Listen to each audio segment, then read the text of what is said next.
할렐루야. 굿TV 세상을 보는 창 5세 공감을 시청하시는 시청자 여러분, 안녕하십니까? 저는 종신대학교 평생교육원에서 전인상담과 치유사역을 연구하고 강의하고 있는 김원유 목사입니다. 우리 좋으신 하나님께서 저의 강의를 함께 시청하시고 나누시는 여러분에게 큰 은혜와 복과 치유가 있기를 주 예수 이름으로 축복하고 기도합니다. 우리 전인상담은 여러 가지 심리적, 신체적, 그리고 사람이 가지고 있는 성격, 그리고 또한 하나님과의 관계에서 문제를 가지고 있거나 또 고통을 가지고 있는 영적 고통을 함께 다루는 목회 돌봄적 상담입니다. 오늘은 그동안에 강의했지만 인격장애, 다시 말해서 성격의 문제성을 가지고 부적응 상태를 유발하고 있는 여러 가지 인격장애 중에 C군 인격장애 중에 강박성 인격장애에 대해서 여러분과 함께 나누고 은혜를 받고자 합니다. 우리 성경 말씀을 한번 같이 외치고 말씀을 나누도록 해볼까요? 우리가 그 안에서 그를 믿음으로 말미암아 담대함과 확신을 가지고 하나님께 나아감을 얻느니라. 아멘. 에베소서 3장 12절에 있는 말씀입니다. 담대함. 오늘 강박성 인격장애와 그리고 또한 그 뒤에 있는 여러 가지 의존성이라든지 회피성 인격장애는 거의 다가 불안에서 오는 인격장애들 중에 하나인 것입니다.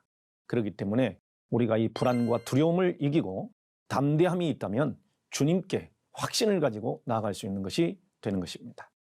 기도를 해도 담대함과 믿음, 확신, 이것은 곧 기도 응답의 비결이 됩니다. 그러나 불안을 가지고 염려와 근심을 가지고 불평을 가지고 기도한다면 그 기도 응답이 그만큼 느려지고 힘들게 되겠죠. 이것은 다 어디에서 오는 것일까요? 불안에서 온다고 그렇게 생각하고 있는 것입니다.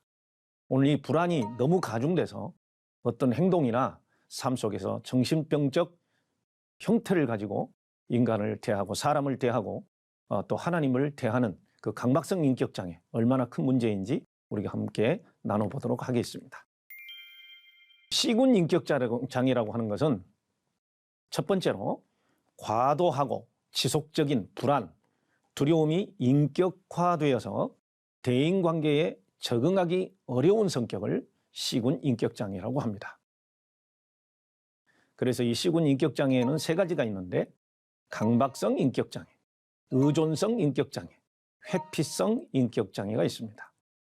오늘 강박성 인격장애 외에 의존성 인격장애는 정서적 의존감, 그리고 또한 기능적 의존감이 너무 많아서 타인의 도움이 없이는 아무것도 할 수 없는 그런 인격을 의존성 인격장애라 하고, 회피성 인격장애는 두려움과 불안이 너무 커서 어떤 일을 시도하거나 그리고 또한 어떤 사람을 대할 때 두려움이 많아서 직면하기를 힘들어하고 그리고 어떠한 일들도 직면하기를 힘들어하는 그러한 인격장애를 회피성 인격장애라고 하겠습니다. 그럼 오늘 강박성 인격장애라는 것은 무엇이냐? 한 10여 년 전인가 플랜맨이라고 하는 영화가 나온 적이 있는데 그 플랜맨의 주인공이 두 가지 성격을 가지고 있어요. 충동적이고 반복적인 어떤 행동, 그리고 규칙을 정해놓고 그 시간에 정확하게 맞추어서 들어가야만 하고 어떤 의복도, 청결도 정확하게 해야만 안심하고 잠을 자고, 그리고 또한 일도 그렇게 해야만 해서 상담기관에 상담을 하는 동안 여러 가지 재미있는 일들을 겪게 되고, 또 그 이면에는 강박적인 어머니로부터 강박적인 양육을 받게 될 때 오는 현상들, 그 일로 인해서 생겼던 불행감이 평생을 그 사람의 인격을 주도해 가다가 생긴 여러 가지 정신병적이고 그리고 또한 이제 인격 관계가 되었던 것을 우리가 본 기억이 있습니다. 자, 그러면은 자가 진단을 한번 해볼까요? 첫째, 사소한 세부 사항, 그리고 규칙, 목록, 순서, 시간 계획이나 형식에 집착하여 일의 흐름을 잃어버릴 때가 있다. 완벽주의가 있어서 과제를 끝내지 못하고 안절부절하고 밤을 새워도 걱정에 사로잡혀 있다. 일과 선상성에만 과도하게 몰두하다가 여가 활동과 우정을 희생한다. 다시 말해서 즐겁고 그리고 또한 자신의 어떤 삶을 개발할 그런 시간을 두지를 못하는 거죠. 그리고 다른 사람과의 관계도 또 우정 관계도 쉽게 할 수 없는 그런 관계를 말합니다. 무가치한 물건도 버리지 못한다. 이 무가치한 물건도 버리지 못하는 걸 우리는 저장성 강박이라고 하는데, 그러한 물건들이 사소한 물건들도 또 사용되지 못할 물건들도 내 앞에 보이지 않으면 불안해해서 쌓아두고 한 그런 일들이 있다. 그래서 이사할 때는 그거 치우느라고 너무 힘들어하는 일들도 있고 옆에 있는 사람들도 피곤하다는 거죠. 또 자신의 방식대로만 하지 않으면 맡기거나 함께하지 못한다. 구두쇠처럼 항상 저축해야만 한다. 정직성과 완고함을 보인다. 항상 어떻게 해야 된다고 하는 완벽주의적 사고방식을 가지고 있다는 거죠. 그리고 자신의 정직성과 타인의 정직성을 동일시하는 이런 일들이 있다는 거죠. 도덕, 윤리, 가치 문제에 있어서 지나치게 양심적이어서 융통성이 없고 시간에 따른 또한 시기에 따른 또 관계에 따른 그러한 문제에서 고집이 세거나 또 혈기가 있다고 보는 것을 우리가 볼 수 있습니다.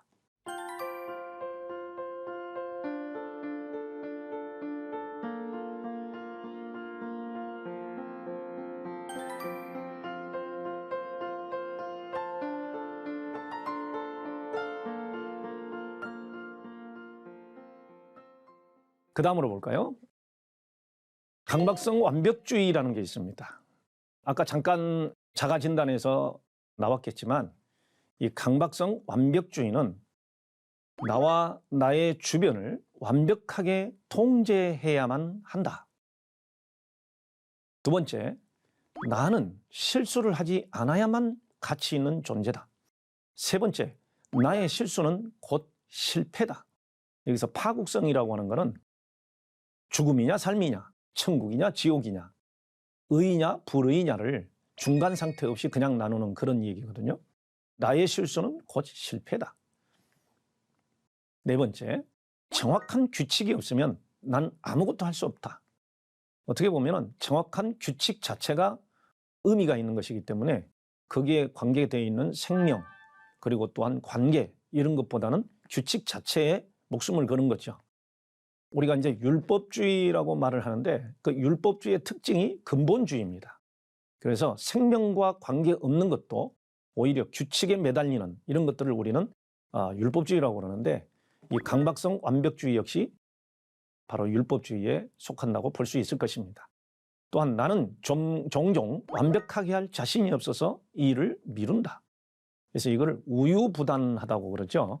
완벽하게 할 자신이 없을 때 자꾸 우유부단해서 할까 말까 또 연구하다가 시간을 보내는 그런 스타일입니다. 지금까지 5가지를 말했는데 몇 가지가 또 있죠. 어떤 일을 하고 나면 그 일을 더 잘할 수 있었는데 라고 자꾸 생각을 한다. 자신감이 없고 그리고 또한 그것에 대한 인정을 요구하고 스스로 인정하기를 요구하는 거죠. 또한 내 계획대로 일이 안 되면 화가 난다. 분노의 대상이 없죠. 그냥 자신에게 화가 나고 그리고 타인에게 화가 나서 자꾸 남의 탓을 하거나 아니면 자기 탓을 하면서 자학을 하는 경우도 있습니다. 남들은 나의 일을 잘하려는 나를 이해하지 못할 것이다. 효과에 대한 이해보다는 자신의 어떤 노력에 인정을 요구하는 것입니다. 또 나는 다른 사람이 하는 일이 형편이 없어서 자주 실망한다. 이게 자기가 해야만 완벽하다고 생각을 하고 인정을 요구하지만 다른 사람이 하는 것은 늘 불만이고 불평이고 칭찬할 줄 모르는 그런 삶인 것입니다. 나는 나의 기준이 분명한 목표점을 제시하는 최고의 표준이 되어야 한다고 믿는다. 그 일을 해놓고 적당하거나 그 다음에 또 밑에 보면 내가 하는 일이 보통이라고 평가를 받는다면 정말 기분 나쁘다. 그래서 지금 한 10가지 정도를 말씀을 드렸는데 이 강박성 완벽주의와 강박성 인격장애를 동일시하는 경우도 있고 또 거기에 소속이 돼서 따로 구별해서 우리가 진단하는 수가 있는데, 대개가 이러한 것들은 같은 점수나 같은 어떤 수준을 가지고 평가를 하는 경우가 있습니다. 이 가운데서 50% 이상을 가지고 있다면 무엇인가 굉장히 피곤하고 스트레스를 많이 받고 다른 사람에게도 스트레스를 주는 그러한 관계가 될 수 있습니다. 심지어는 이 강박성 인격 장애가 강박증 패솔로지라고 그러죠. 질병 상태로 가게 되면 이것은 정신과적인 치료를 받아야 될 필요가 있다고 보는 것입니다.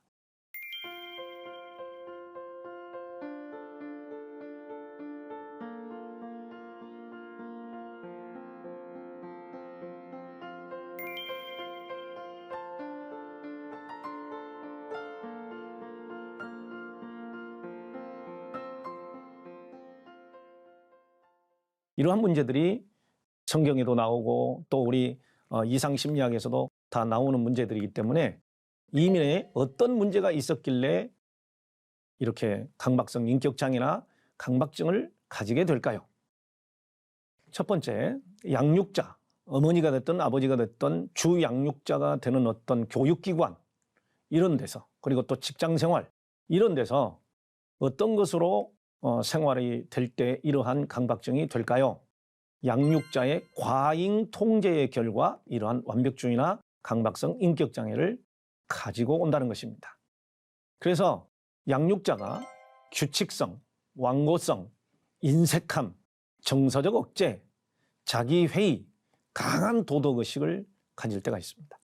그래서 양육자가 과잉 통제를 하게 될 때 특히 그 플랜맨이라는 영화에 보면 그 어머니가 이제 7살, 6살, 8살 초등학교 들어가는 그런 나이대가 됐는데도 하루 일정을 그냥 꼼꼼하게 챙겨서 아침에 학교 갈 때부터 그리고 학교에 마치고 학원에 갈 때부터 그리고 신발을 어떻게 정리하는지 그대로 해야만 한다는, 항상 해야만 한다는 당위적인 것을 가지고 하면서 정서적으로 미래에 훌륭한 사람이 되려면 이렇게 해야만 한다고 하는 그러한 것으로 억압을 했고, 그러면서 동시에 정서적인 안정감은 채워주지 못한 채 너무 힘들게 살았던 과거가 있습니다. 그래서 거기에서 이미 정서적인 억압과 그리고 또한 규칙성에 익숙해진 결과 이 세상이 그렇게만 사는 것은 아니거든요. 융통성이 없는 삶을 살게 되는 것입니다. 강박성 인격장애의 발생 원인의 크게 두 번째로 우리가 생각해 본다면 유아동기의 주 양육자로부터 강박적이고 엄격한 통제를 경험한 아이. 이 아이는 나이를 들어서도 3살적 버릇이 8까지 간다고 하는 말씀이 있죠. 그렇게 되는 것입니다. 그래서 반드시 이렇게 해야만 한다.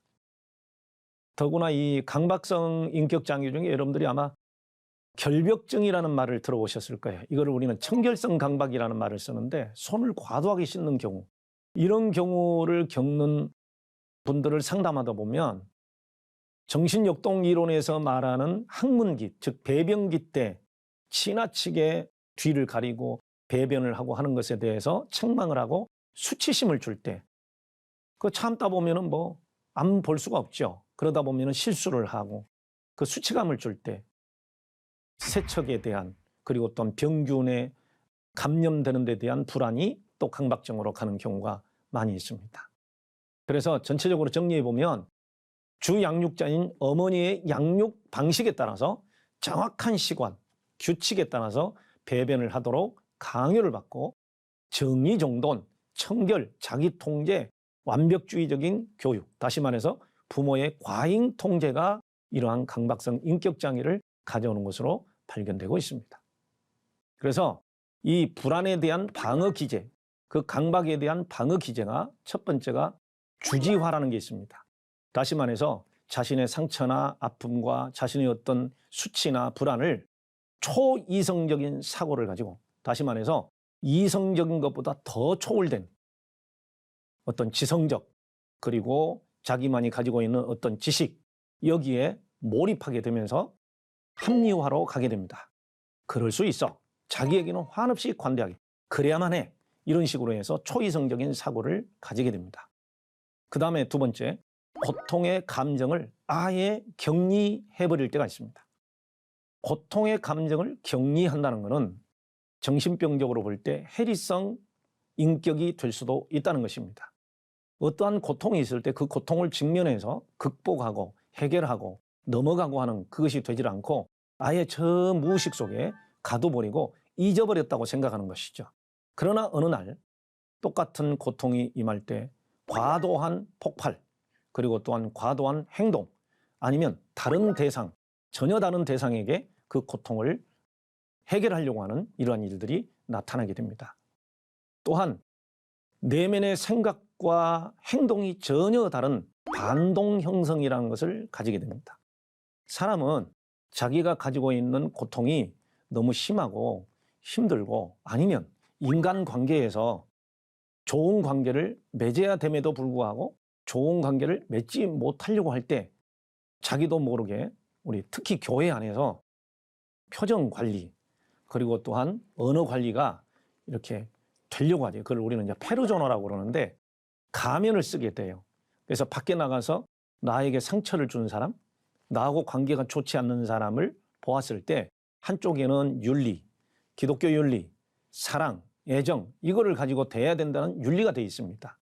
근데 막상 미운 사람을 만나게 될 때, 상처를 준 사람을 만나게 될 때 자기도 모르게 그 윤리에 함몰이 돼서 그저 웃으면서 반갑습니다. 축복합니다. 이런 말을 많이 하게 되지요. 그리고 또한 취소 행동. 과거의 행동을 많이 하려고 지나치게 보상하려는 취소 행동을 하게 됩니다.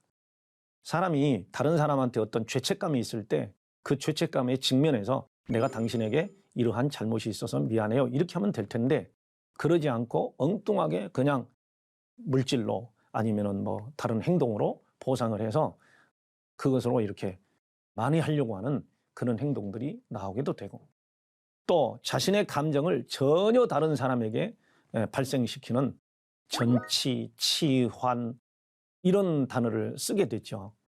그게 뭐냐면 가정에서 남편에게 상처를 받으면 아내는 아들에게 상처를 줄 수도 있어요. 지 아버지를 닮아서 그런다고. 그러면 그 아들은 어머니한테 화를 풀 수가 없으니까 동생한테 풀게 되죠. 그 동생은 또 다른 동생에게 풀 수도 있고 학교에 가서 다른 친구들에게 연약한 친구들에게 또 그 감정을 풀 수도 있는 이런 현상들이 악순환이 되기도 한다고 그래요. 이 방어 기제가 극도화가 되면 그게 바로 인격장애가 되는데 바로 양육자가 과잉 통제하게 될 때 이러한 도덕의식이라든지 규칙의식이 너무 강하게 되고 그리고 또한 방어 기제를 너무 많이 사용함으로 인격장애가 된다는 그러한 이론들이 있다는 것입니다. 자, 성경에서 말하는 강박성 인격장애를 우리가 한번 본다면 지금까지 제가 인격장애의 문제가 또한 정신병적인 문제와 불안장애의 문제가 주로 할 때 소환되는 인물이 바로 사울입니다. 사울은 하나님의 신이 감동될 때는 아주 담대하고 불안이 없고 그랬는데 막상 악신이 침투했을 때 오는 그 두려움과 불안이 너무 많아서 강박적인 행동들이 나오게 됩니다. 그 강박적 행동들의 첫 번째가 뭐냐면 시기 질투에 굉장히 강박하면서 강박망상이 오게 됩니다.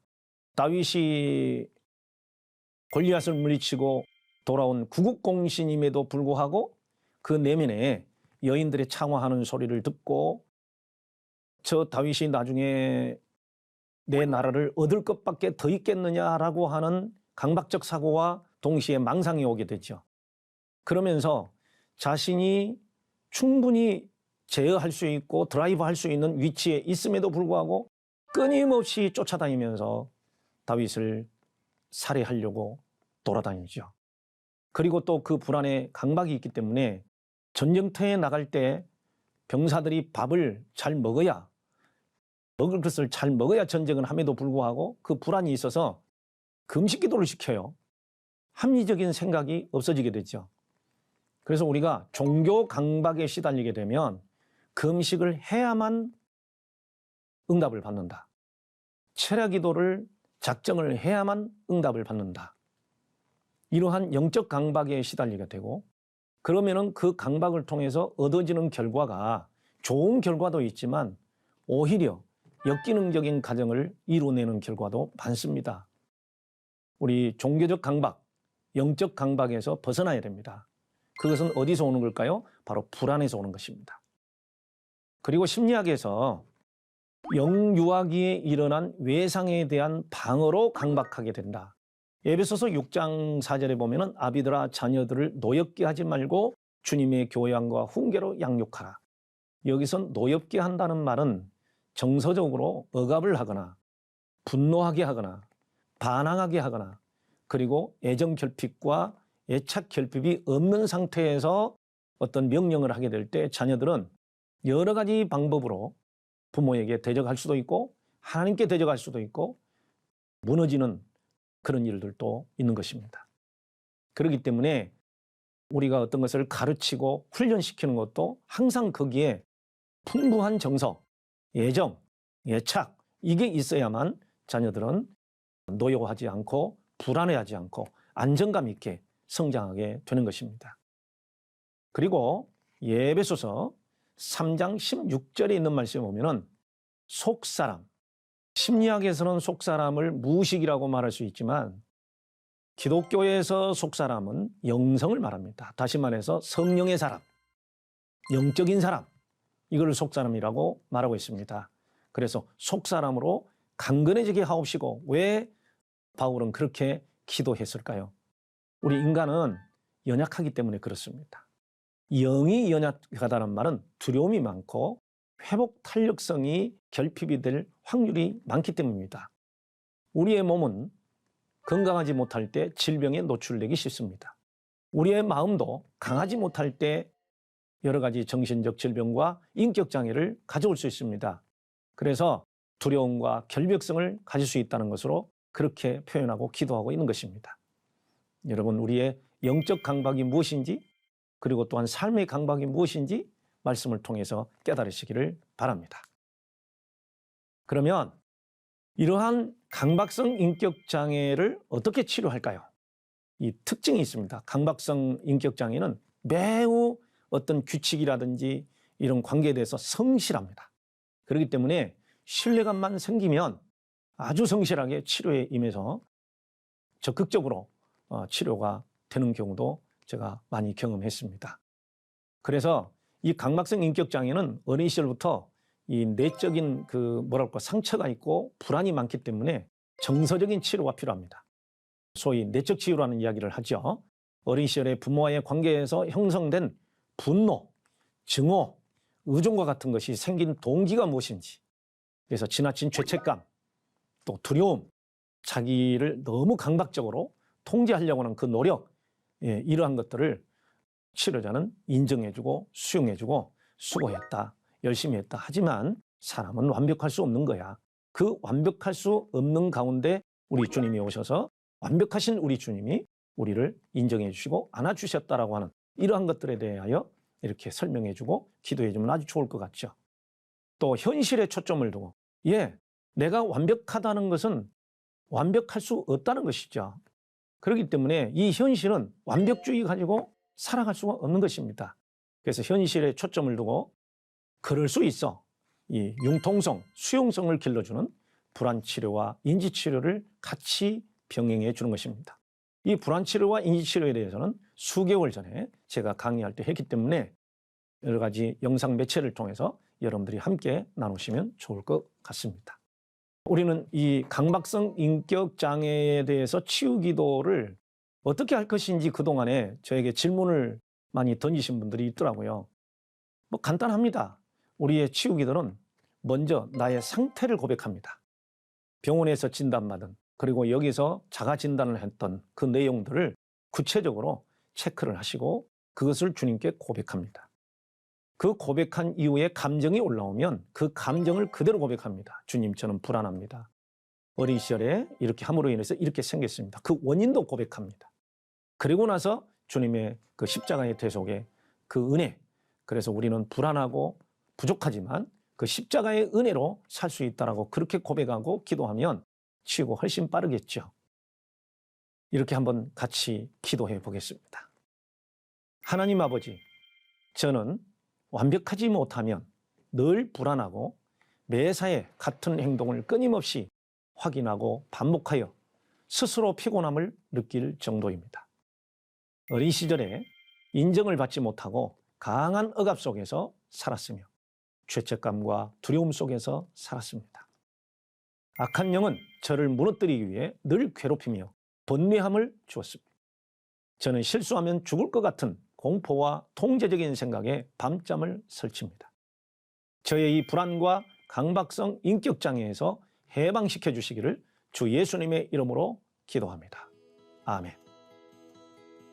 하나님의 말씀으로 세상을 이해하고 바라보는 마음의 창이 여러분 안에 열리시기를 소망하면서 이 시간 마치겠습니다. 감사합니다.